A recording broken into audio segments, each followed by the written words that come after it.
compás. En este video vamos a ver el desarrollo de la Solemnia 2 que se le hizo a la sección 1.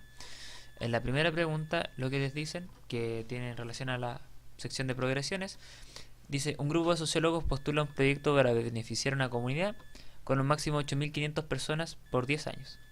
Y tienen dos comunidades propuestas, de las cuales solo se deberá elegir una. Una comunidad A que tiene 2.500 personas y crece a un 15% anual, y una comunidad B que tiene 5.700 personas, pero esta aumenta a 25 personas todos los meses. Entonces les dicen: determinar cuál de las comunidades se debe elegir, dado el presupuesto asignado, e indicar el total de personas en cada una de ellas a los 10 años, usando progresiones para justificar la respuesta. Entonces, ¿qué es lo que nos interesa? Que a los 10 años las comunidades no tengan más de 8.500 personas, porque si se pasan de ese punto ya no habría como presupuesto para cubrir las necesidades de proyectos de esas 8.500 personas. Entonces, de estas dos comunidades tengo que ver a los 10 años cuántas personas tienen sus comunidades, y elegir de entre ellas la que cumpla con los parámetros de tener 8.500 personas o menos, que sería lo que alcanzaría para cubrir el presupuesto. Entonces, ahora sí, entonces vamos a ver el desarrollo. Por lo menos como lo desarrollé yo, lo hice de la siguiente manera.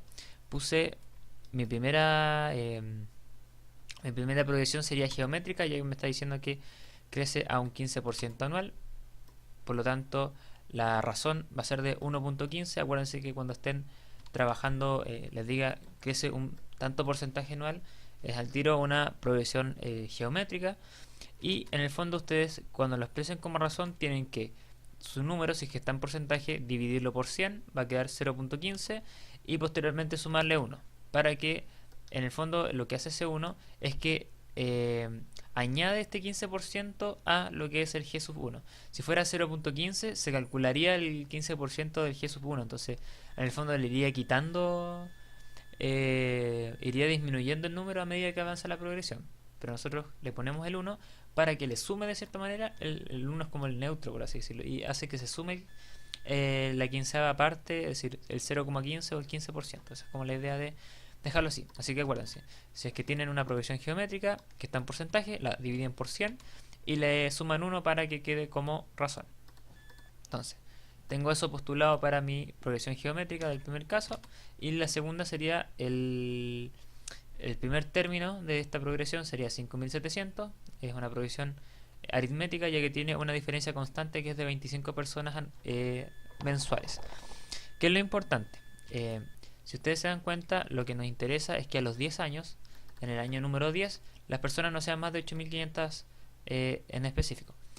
Por eso tienen que ocupar el término localizado, no tienen que ocupar la suma.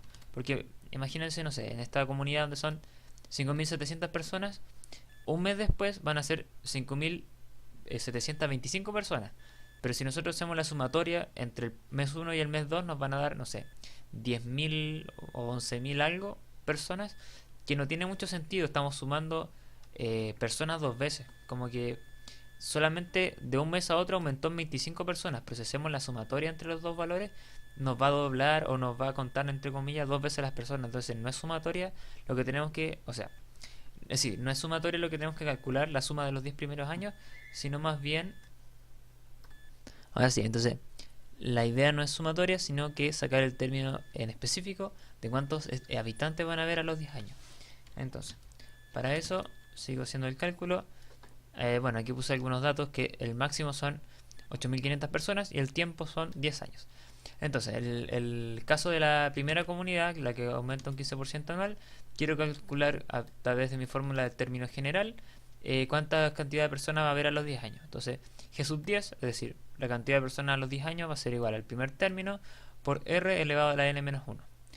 Reemplazo, yo sé que mi primer término aquí va a ser 2.500, mi razón va a ser de 1.15 y mi n menos 1 va a ser 10 menos 1. Entonces, mi G sub 10 quedaría igual a 2.500 por 3,52. Si 1.15 lo elevo a 1 elevado a 9, me queda 3.52. Si 2.500 lo multiplico por 3.52, me va a quedar 8.800, que sería la cantidad de personas en 10 años. Es decir, en 10 años esta comunidad, la comunidad A, va a tener un total de 8.800 personas, es decir, se pasaría de la cantidad de personas que puede cubrir el proyecto. Entonces ya de primera partida saben que esa es la comunidad descartada, pero aún así tienen que calcular la B porque le piden calcular los dos valores a 10 años. Ya. Entonces, en el caso de la B, la comunidad B, nosotros tenemos que nuestras diferencias son 25 por mes. Pero como estamos trabajando a un nivel de años, en específico 10 años, tienen dos posibilidades, o pasar esos 10 años a meses, o pasar esta diferencia a que sea una diferencia anual. Yo opté por convertir esta diferencia en una diferencia anual para que quede como, entre comillas, todo estandarizado. Entonces, el 25 lo multiplico por 12 porque son 25 personas por mes y el año tiene 12 meses. Entonces, el aumento, la diferencia por año sería de 300. O sea, por año aumentarían 300 personas la comunidad B. Entonces, planteo mi fórmula de término general y voy reemplazando los datos. Lo que estoy buscando es el A sub 10. El A sub 1 que me decían al principio es 5700. De n-1 que sería 10 menos 1 por 300, que es la diferencia que saqué recién, que es la cantidad de la diferencia anual. Entonces A sub 10 va a ser igual a 5700 más 9 por 300. Calculo todo esto y me queda 8400. ¿Qué significa esto?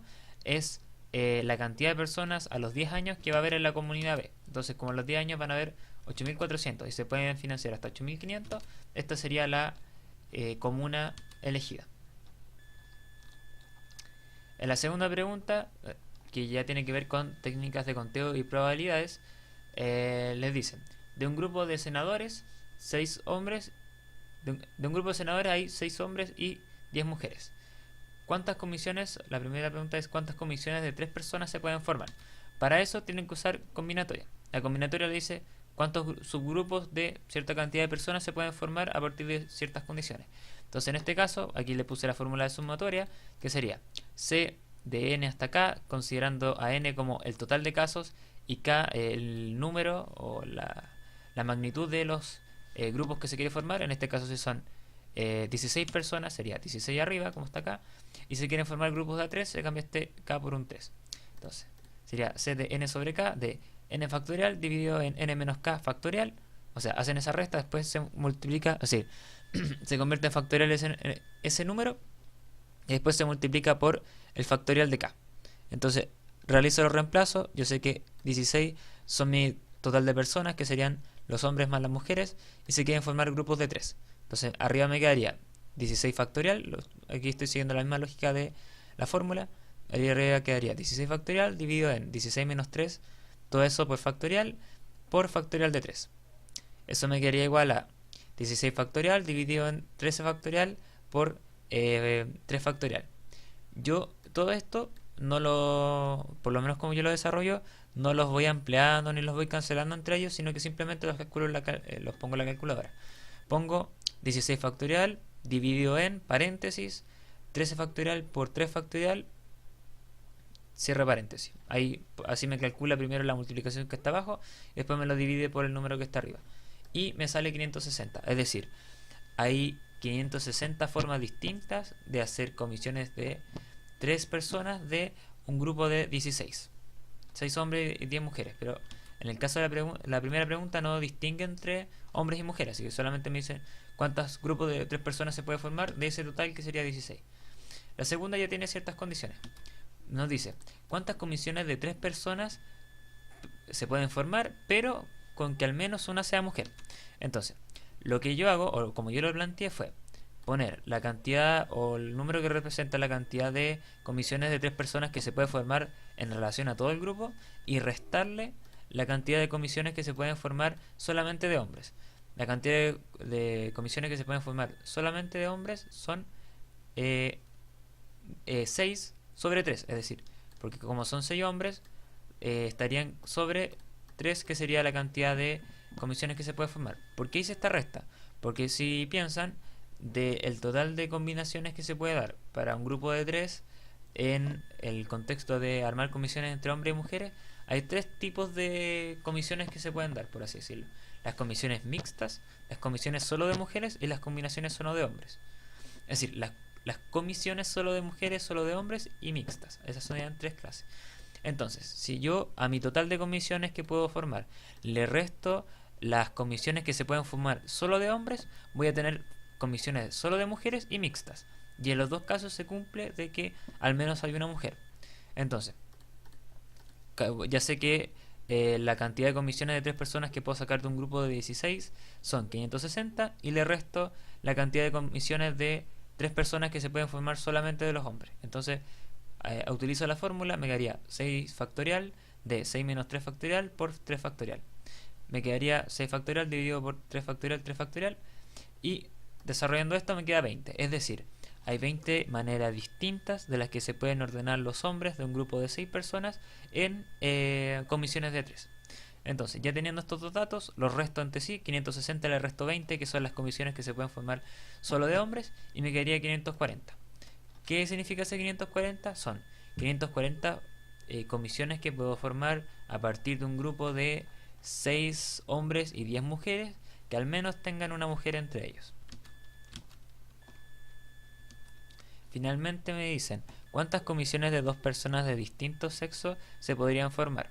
Entonces aquí cambia, por ejemplo cambia la cantidad de personas que van a formar cada comisión y el requerimiento o la condición especial de que tienen que ser de distintos sexos, ¿sí? Tienen que ser un hombre y una mujer dentro de la comisión. ¿Cómo desarrollé esto? Bueno, seguí como la misma lógica del ejercicio anterior. Calculé la cantidad de comisiones que se pueden formar de un grupo de 16 personas, es decir, la cantidad de grupos de 2 personas que se puede formar de una cantidad de 16 personas. Y aquí abajo lo expresé en términos de la fórmula de la combinatoria. Y le resté la suma de la cantidad de comisiones que se pueden formar solo de hombres, es decir, la cantidad de comisiones de 2 personas que se pueden formar solo de hombres y la cantidad de comisiones de 2 personas que se pueden formar solo de mujeres. ¿Cómo calculé esto?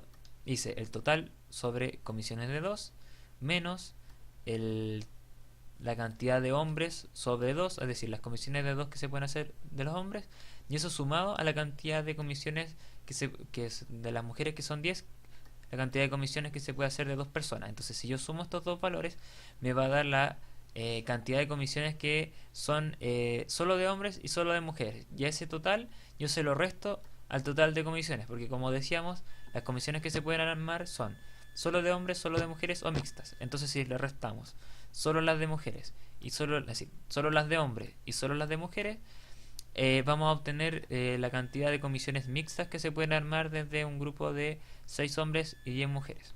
Entonces, desarrollo a partir de la fórmula, lo mismo que estábamos viendo recién, y me queda que, por ejemplo acá, que se pueden armar 120 comisiones distintas de 2 personas de un grupo de 16. 15 representa que se pueden armar 15 comisiones de 2 personas de un grupo de 6 hombres, y 45 me dice que se pueden armar 10, es decir, se pueden armar 45 comisiones de 2 personas de un grupo de 10 hombres. Entonces, sumo estos dos valores, me queda 60, se lo resto al 120, me quedan 60. ¿Qué significa ese 60? Que si yo armo comisiones de 2 personas de un grupo de 6 hombres y 10 mujeres, voy a obtener 60 combinaciones en las que sean mixtas, es decir, que hay un hombre y una mujer. Posteriormente, la 3 me dice, en una fiesta hay 42 hombres y 26 mujeres. Se sabe que 12 de esos hombres y 18 de esas mujeres prefieren tomar jugo, y el resto toma agua mineral. Se elige a una persona al azar. ¿Cuál es la probabilidad? Si se elige a una persona al azar, ¿cuál es la probabilidad de que una persona sea hombre y que prefiera tomar agua mineral? Entonces, para eso realicé la siguiente, o lo ordené de la siguiente manera. Bueno, aquí tengo la cantidad de hombres y la cantidad de mujeres, que me dan un total de 68 personas, y aquí ordené por los hombres que toman jugo, o sea, hombres jugo, las mujeres que toman jugo, 18 mujeres jugo, aquí los hombres que toman agua, que serían 30 hombres agua, y la cantidad de mujeres que toman agua, que sería 8 mujeres agua. Entonces, ¿qué me sirve ver de acá? ¿O para qué lo ordené así? Si me están preguntando cuál es la probabilidad de que esa persona sea hombre y que prefiera tomar agua mineral, tengo que ver la intersección de esas variables que son de como preferencia de bebida y sexo. Entonces, son 30 por lo que, bueno, no aparece directamente el dato, pero si me dicen que 12 de esos hombres prefieren jugo, entonces el resto, que serían, para completar los 42, que serían 30, son los que prefieren agua. Entonces, mi cantidad de casos favorables, por así decirlo, sería 30, que serían los hombres que toman agua, y mi cantidad de casos totales sería 68. Entonces sería 30 sobre 68, eso es igual a 0.44, o lo que es igual, si se multiplica por 100, a un 44%. ¿Qué significa eso? Que hay un 44% de probabilidad de que si se escoge una persona al azar, esta sea hombre y tome agua. Posteriormente, le hacen el ejercicio con un gráfico. Dice: el gráfico de la figura muestra la cantidad de años trabajados por una serie de trabajadores en una empresa. Si a partir del cuarto año se paga un bono por antigüedad, ¿cuál es la probabilidad que al escoger a un trabajador al azar se le pague este bono?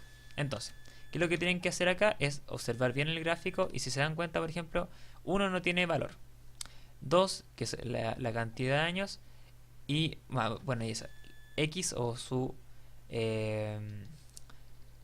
eje horizontal van a ser la cantidad de años, y su eje vertical va a ser el número de personas. Entonces, lo que tienen que hacer es ir ordenando la cantidad de personas que hay por cada año, posteriormente sumar cuántas son en total, y finalmente sumar solamente las que tienen 4 años o más de servicio, porque van a ser las que van a recibir el bono. Entonces, ¿cómo las fui contando o cómo las fui ordenando yo? Lo hice de la siguiente manera: hice como una tabla pequeña hacia el lado, donde abajo ponía las cantidades de años trabajados, y arriba puse las cantidades de personas correspondientes a esos años. Entonces, por ejemplo, para 2 años, aquí abajo en años puse 2. Si ustedes se fijan por el gráfico, corresponde a 4 personas. Hay 4 personas que trabajaron o que están trabajando hace 2 años. Entonces, aquí arriba puse C de cantidad, 4. La siguiente, a 3 años de trabajo, son 6 personas, o sea, son 6 personas las que tienen 3 años de antigüedad. Lo mismo, puse 3 por año y 6 de personas. Y así seguí sucesivamente contando cada una de las barras, hasta que finalmente llegué a un total. Entonces, si ustedes suman todos los números que están aquí arriba, que son todas las cantidades de trabajadores, le van a dar 30.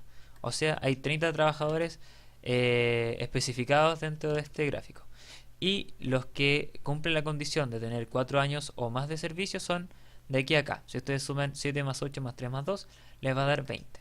Entonces, aquí lo puse en términos de probabilidad, va a ser los casos favorables, en este caso que tengan 4 años o más de servicio, que sería 4 más 8 más 3 más 2 personas, 20, dividido por la cantidad de casos totales, que sería la cantidad total de trabajadores que hay, que sería 4 más 6 más 7 más 8 más 3 más 2, que sería 30. Eso lo pueden simplificar, le queda 2 tercios, lo pueden dividir y le queda 0.66, y lo pueden también multiplicar por 100 y sacar el porcentaje, que sería 66%. ¿Qué significa 66%? Que hay una probabilidad del 66% de que si saco a una persona al azar de, no sé, esa empresa, digamos, o de las personas que están informadas, tienen información dentro de este gráfico, esta persona reciba un bono por antigüedad al tener más de 4 años de servicio. Esa sería como la lectura que se le puede dar. Finalmente, hay una pregunta de funciones. Dice: el consumo de oxígeno en mililitros por segundo para una persona que camina a x kilómetros por hora está dado por la función f de x es igual a 5 tercios x cuadrado más 5 tercios de x más 10. Mientras que una persona que corre a x kilómetros está dado por la función g de x es igual a 11x más 10. Entonces, dice: trace las gráficas de f y g en un mismo plano cartesiano. Para la función lineal indique pendiente y cortes en los ejes, y para la función cuadrática indique el vértice y cortes en los ejes. Entonces, para el desarrollo hice lo siguiente: puse para la función para quienes caminan en la función cuadrática, y la función para quienes corren en la función lineal. Entonces, lo primero, partí desarrollando los datos que me piden de g de x, en este caso la función lineal. Lo primero que me dicen, o lo que me pedían en el control, en la solemne, es obtener la pendiente. La pendiente va a ser el número que acompaña a x. Entonces, en este caso, la pendiente va a ser 11. Ya ese dato lo pueden ver como directamente. Posteriormente, sacar los cortes de los ejes. Para sacar el corte en la eje Y, el x sí tiene que igualar a 0. Es decir, la función la tengo que evaluar en 0, va a ser g de 0. Y a donde haya x lo reemplazo por un 0. Haciendo eso me queda 11 por 0, 0. Y me quedaría que g de 0 o g evaluado en 0 es igual a 10. Es decir, en un plano cartesiano me va a cortar en 10 lo que es el eje vertical o de las y. Posteriormente, para sacar el corte en x, tengo que igualar la función a 0. Si igualo la función a 0, me queda 0 es igual a 11x más 10. Para despejar, o lo que tengo que hacer aquí es despejar x y que quede solo. El 10 pasa para allá restando, el 11 pasa para el otro lado dividiendo, y me queda que mi x, el valor de mi x, si divido menos 10 por menos 11, me queda 0.9. Es decir, en el punto 0.9 de la paralela, es decir, la recta horizontal de x, es donde corta mi gráfico. Posteriormente empiezo a sacar los datos de lo que son mi función cuadrática. Lo primero que hago es calcular lo que me piden acá, que sería el vértice y el corte con los ejes. Entonces, lo primero que hago es calcular el vértice. Aquí tengo lo que me piden para calcular el vértice, y aquí tengo a, b y c. A, b y c representan a al número que acompaña a x cuadrado, en este caso va a ser 5 tercios. B es el número que acompaña a x, que también es 5 tercios. Y c es el número o el factor numérico de la función, que queda acá como c. Entonces, lo que tengo que hacer es calcular cada uno de... es decir, calcular el vértice. Acuérdense que el vértice, el primer valor dice relación con el valor de x, y el segundo valor dice relación con el valor en y. Entonces es una coordenada específica y queda graficado como un punto dentro del plano cartesiano. Entonces, para sacar el eje, es decir, el punto en el eje x sería menos b por 2a. Lo desarrollo, menos b sería menos 5 tercios, y 2 por a sería 2 por 5 tercios.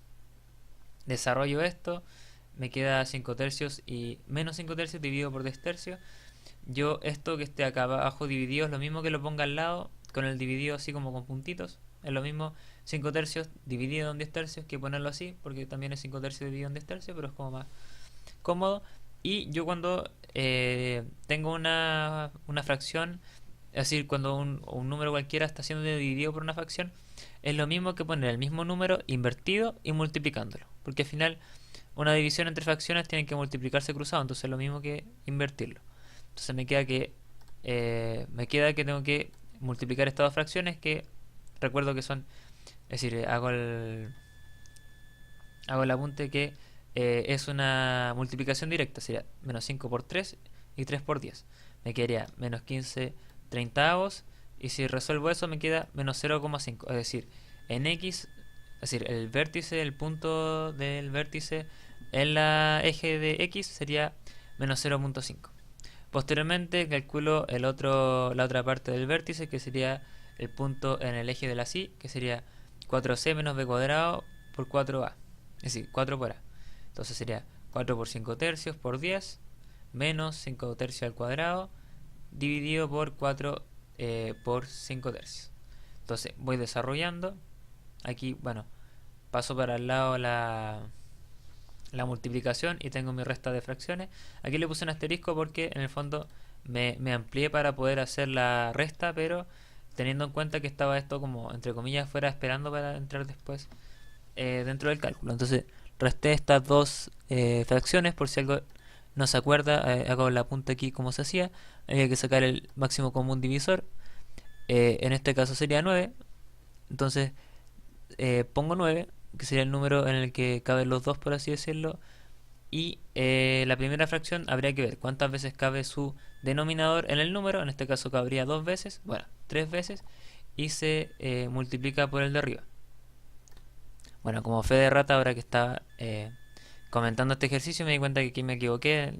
El 3 cabe 3 veces en el 9 y se multiplica por 200, y me quedaría 600 a este lado menos 25. Entonces, si desarrollan esto, finalmente en este punto, que sería a donde corta, es decir, el punto en el eje Y del vértice de la función, me quedaría en 9,51, para que tengan en cuenta eso. Pero no cambia la forma del gráfico, digamos, pero para que tengan en cuenta que está errado ese valor. Entonces, el corte en el eje Y, en el caso de la función, se evalúa igualando x a 0. Entonces, a donde está x en la función, lo cambio por un 0. En este caso sería 5 tercios por 0 al cuadrado más 5 tercios por 0 más 10. Entonces, mi función evaluada en 0 sería 10. Es decir, mi función corta en 10 al eje Y. Entonces, ¿qué dato vi acá? Y los que hayan dado la solemne se acordarán de que no, o cuando se intentaba calcular lo que era es decir, el corte con los ejes, en específico el corte con el eje de las X, al hacer el cálculo con la fórmula, lo que le salía era una raíz negativa. ¿Por qué? Porque si ustedes tienen un vértice que es del 0,5, bueno, el otro valor es 9,51, pero si tienen que sea negativo en las X y sea positivo en las Y, partiría por acá. Y si es positivo el valor que acompaña al X cuadrado, que en este caso sería el A, que es 5 tercios, la orientación de esta de esta curva, de esta función, sería hacia arriba. Entonces, si se dan cuenta, no hace corte con con el eje X. Por eso, si se trata de calcular el corte con el eje X, te va a dar una raíz negativa, que es un valor irracional. Entonces, esa es la razón de que no se pudiese calcular. Bueno, muy a la rápida, es decir, ese dato, pero lo que importa ahora es cómo graficar esta función. O sea, las dos funciones dentro del mismo plano cartesiano. En el caso de la función g de x, que es mi función lineal, lo único que tengo que hacer es guiarme por los datos de los cortes en los ejes. Entonces, yo sé que corta en el eje Y en 10, entonces aquí grafico el número 10, y corte al eje X en menos 0.9, entonces menos 0.9 está acá. Entonces, uno la línea que pasa desde 0.9 hasta 10 y siga hacia arriba. Posteriormente, posiciono lo que es mi función cuadrática, que sería, tengo que fijarme en el vértice, que sería menos 0.5, y el otro valor que, bueno, aquí dice 6.25, acuérdense que es 9.51, pero para efectos prácticos es lo mismo, porque está antes de 10, ya está bien ahí que se ponga, no tiene que ser tan escalado, ni que tiene que ser proporcional al tamaño, ni nada. Entonces, imaginándose que es 9.51, en esa coordenada ubicaría el vértice de mi función en menos 0,5 y 9,51. Entonces desde ahí se proyectaría hacia arriba. ¿Y qué es lo importante? Que este eje corta ahí en 10. Es decir, en mi punto 10 parte desde acá desde el vértice, corta en el 10 y sigue hacia allá. Entonces ahí es donde corta el eje de la Y, y el otro lado, bueno, lo tiran hacia arriba. No importa que sea tan preciso ni nada, pero se entiende que va hacia arriba la función. Y así quedaría graficada las dos funciones al mismo tiempo. Posteriormente, en el ejercicio B, me dicen a qué velocidad es idéntico el consumo de oxígeno para una persona que camina y otra que corre. Entonces, si ustedes se fijan en las funciones, igual es, bueno, no es tan claro sacarlo, pero tienen que pensar que cómo les quedarían igual estas funciones. Si se dan cuenta, si las evalúan las dos en 0, se les van a ir todos sus x, es decir, va a ser 5 tercios por 0 al cuadrado, va a ser 0, así sucesivamente, y lo que les va a quedar igual son los 10. Los dos, si evalúan las dos funciones en 0, las dos le van a quedar 10. Si la función se la evalúan creo que en cualquier otro valor de las x, les van a quedar distintos. ¿Y cómo se pueden dar cuenta de esto? Si se dan cuenta en el gráfico, cuando las dos cortan al eje Y en 10. Y posteriormente cada una como que se va por su lado. En el caso de la función de cuadrática y la función lineal. Pero en 10 son similares los valores, que es en estricto rigor cuando cuando vale 0 en x. Y si bien recuerdan, x correspondía a la cantidad de kilómetros por hora que corría una persona. Entonces, así poniéndolo como en términos más generales, como del problema en sí de la prueba, si se ponen a pensar cuando una persona está en reposo, ya sea que después va a correr o ya sea que después va a caminar, va a tener un consumo más o menos igual de oxígeno. Entonces, esa es como la idea. Aquí, si no me equivoco, la función que definía para caminar era la cuadrática. Pero creo que en estricto rigor, o lo que pensaba la profe, era que esta representara el correr, porque es como que se dispara lo que es el consumo de oxígeno, y el otro está más estable en el Ah, no, nada que ver, porque x es velocidad, entonces aquí una persona que está en la función lineal, digamos, va a empezar a ir cada vez más rápido y la persona que está en la función cuadrática va a mantener una velocidad más o menos constante. No nada que el último que dije, pero lo que sí tienen que fijarse en eso, que en el punto que topan las dos funciones es en 10. Bueno, ustedes podrían decir, ya, pero por gráfico también como que topan acá, si se dan cuenta. Pero ¿qué es lo que pasa? Si se ponen a pensar, no pueden haber valores negativos en esta función. ¿Por qué? Porque se está midiendo kilómetros por hora, que pueden ser desde cero a infinito, y se está midiendo, bueno, capacidad respiratoria que tiene relación, o sea, podría medirse en cualquiera de los dos lados de la función.